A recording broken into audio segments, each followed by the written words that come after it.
Hello hello hello hello hello hello sugar daddy 2024 এর নতুন রোগের নাম।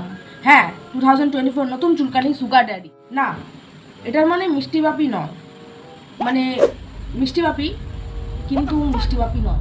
এখনকার তরুণীদের ভয়ানক রোগ হচ্ছে, আর সেই রোগটা ভয়ানকভাবে ছড়াচ্ছে করোনা ভাইরাসের মতো, শুধুমাত্র তরুণীদেরই। আশা করি তারা বুঝে গেছো যাদের মিষ্টি বাপি আছে, আর যাদের নেই তারা গিয়ে পোগো দেখো। আমাদের সমাজে এতটা উন্নতি হয়েছে যে 19 বছরের তরুণী 70 বছরের তরুণকে গিয়ে বিয়ে করে নিচ্ছে।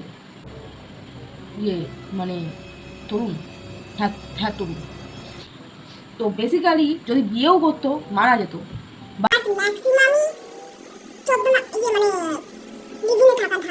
তো এই সব তরুণদের মিষ্টি বাপি বলা হচ্ছে।